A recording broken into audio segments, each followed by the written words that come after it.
అందరికీ నమస్కారమండి. ఆంధ్రప్రదేశ్ రాష్ట్ర వ్యాప్తంగా ఉన్న సంక్రాంతి కానుకలపై అయితే కీలక నిర్ణయమైతే వచ్చిందనమాట. అయితే మనకి ఈ యొక్క చంద్రన్న కిట్లు 2 చీరలు ఇస్తామన్నారు కదా! సో, అది ఎప్పటినుంచి ఇస్తారు? అసలు ఇస్తారా లేదా? ప్రతి అప్డేట్ కూడా తెలుసుకుందామండి. అలాగే మహిళలకు ఆడబిడ్డ నిధి పథకం సంబంధించి గాను నెల నెల రూ. 1500 ఇస్తామని చెప్పేసి అంటున్నారు కదా! సో, అది ఎప్పటినుంచి ఇస్తారు? అసలు ఈ నెలలో ఉంటుందా లేదా? ఇలా చాలామందికి డౌట్స్ అయితే ఉన్నాయండి. ఈ వీడియోలో మొత్తంగా తెలుసుకుందాం. అసలు నిర్ణయం ఏం తీసుకున్నారు? అసలు ఈసారి ఇస్తారా లేదా? ప్రతి అప్డేట్ కూడాని. అంతకంటే ముందు కొత్తగా ఎవరైనా మన ఛానల్‌ని చూసినట్లయితే దయచేసి వెంటనే ఛానల్‌ని అయితే సబ్స్క్రైబ్ చేసుకోండి. దీని ద్వారా నేను పెట్టే ప్రతి లేటెస్ట్ అప్డేట్ కూడా మీకైతే ముందుగా తెలుస్తది. ఇంకా ఆలస్యం చేయకుండా వీడియోలోకైతే వెళ్ళిపోదాం.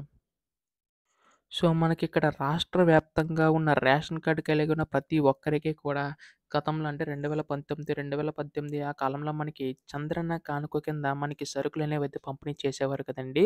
అందులో చూసుకున్నట్లయితే మనకి బియ్యం, కందిపప్పు, శనగపప్పు, అలాగే నెయ్యి ప్యాకెట్టు, బెల్లం, గోధుమ పిండి, చక్కెర, జొన్నలు ఇలా అనేక రకాల సరుకులనేవైతే పంపిణీ చేసేవారు కదా! అయితే ఇప్పుడు కూడా అదే విధంగా పంపిణీ చేస్తారని చెప్పి చాలామంది అంటున్నారు. కాకపోతే మనకొచ్చిన సమాచారం ప్రకారం మనకి ఈసారి అలాంటిదేమీ ఉండదని చెప్పేసి అంటున్నారండి. ఎందుకంటే మీ అందరికీ తెలిసినట్లుగానే రాష్ట్ర ఆర్థిక పరిస్థితి అంతంత మాత్రానైతే ఉంది. సో, ప్రతి ఒక్క నిధులు విడుదల చేయడానికైతే కొంత ప్రభుత్వం మీద భారం పడుతుందని చెప్పేసి ఈసారికి అది ఆపు చేసి వచ్చే సంవత్సరం నుంచి కంటిన్యూ చేసే విధంగా అంటే వచ్చే సంవత్సరం నుంచి మనకి ఈ యొక్క పథకం అయితే యథావిధిగా కొనసాగించే అవకాశం ఉందని చెప్పి రాష్ట్ర ప్రభుత్వం భావించడం అయితే జరుగుతుందనమాట.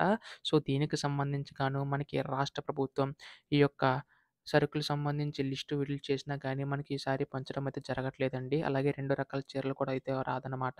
సో, మనకి గతంలో చంద్రన్న కానుక కింద ఈ సరుకులని పంపిణీ చేసేవారు. చాలామంది కుటుంబాలకైతే లబ్ధి చేకూరింది. కాకపోతే ఇప్పుడున్న పరిస్థితుల్లో మనకి ఈ యొక్క కానుకలనేవైతే పంచే అవకాశం లేనట్టుగా తెలుస్తుందండి.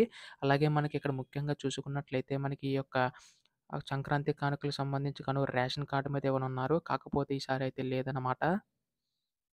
అలాగే మనకి మీకు ఇందాకే న్యూస్‌లో చెప్పినట్టు మనకి ఆడబిడ్డ నిధి పథకం సంబంధించి గాను రూ. 17,000 అనేవైతే మనకి ఈ యొక్క జనవరి నెల నుంచి అమలు చేసే విధంగా రాష్ట్ర ప్రభుత్వం అడుగులు వేస్తుందని చెప్పేసి అనుకున్నాము. కాకపోతే ఏంటంటే మనకి ఈ యొక్క ఆడబిడ్డ నిధి పథకం సంబంధించి గాను మనకి ఇది స్టాప్ చేసి అన్నదాత సుఖీభవ పథకం సంబంధించి నిధులు విడుదల చేసే అవకాశం ఉందండి. ఎందుకంటే మనకి ఈ యొక్క నిధులు కూడా మనకి విడుదల చేసే విధంగా రాష్ట్ర ప్రభుత్వం అయితే బడ్జెట్ కేటాయింపులో నిధులనేవైతే కేటాయించింది. కాకపోతే మనకి ఇక్కడ రైతన్నలు ఎక్కువ నష్టపోతున్నారు కాబట్టి సో, వారు ముందుగా ఆదుకుని తర్వాత వెళ్లి అంటే మహిళలకి ఇవ్వాలని చెప్పి రాష్ట్ర ప్రభుత్వం భావిస్తున్నట్టు తెలుస్తుందండి.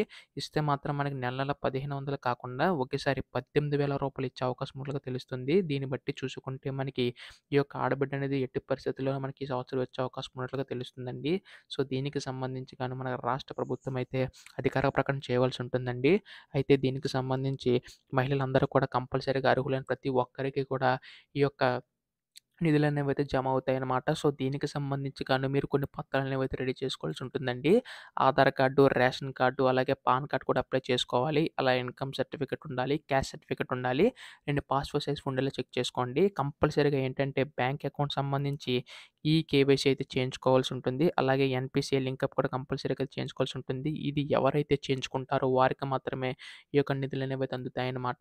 అలాగే బ్యాంక్ అకౌంట్ సంబంధించి కూడా లింకప్ అయితే కంపల్సరీగా చేయించుకోవాల్సి ఉంటుందండి. అలాగే ఇక్కడ మనకి కొన్ని తనిఖీలను నిర్వహిస్తారనమాట. అందులో మనకి అర్హులను మాత్రమే గుర్తిస్తారు. అది ఎలాగంటే మనకి ఇంట్లో ఇన్‌కమ్ టాక్స్ పే చేస్తున్నారా లేదా? అలాగే సొంత ఇల్లు గనక కలిగి ఉంటే 1000 చదరపు అడుగుల లోపు ఇంటి స్థలం ఉండాలండి. అలాగే కరెంట్ బిల్ కూడా 300 యూనిట్ల లోపే అయితే ఉండాలి. 4 వీలర్ వెహికల్ ఉందా లేదా? అంటే 4 చక్రాల వాహనం ఉండకూడదండి. అలాగే గవర్నమెంట్ ఎంప్లాయీ అయితే ఉండకూడదు. ఇలాగా మనకి తనిఖీలు నిర్వహించి అర్హుల వారిని గుర్తించి మనకి నిధులు వెంటనే విడుదల చేసిన వెంటనే మనకి ఈ యొక్క నిధులనేవైతే వారి యొక్క ఖాతాలో జమ అవుతాయన్నమాట నేరుగా అయితే. దీనికి సంబంధించి గాను రాష్ట్ర ప్రభుత్వం అయితే ముందడుగులైతే వేస్తుంది.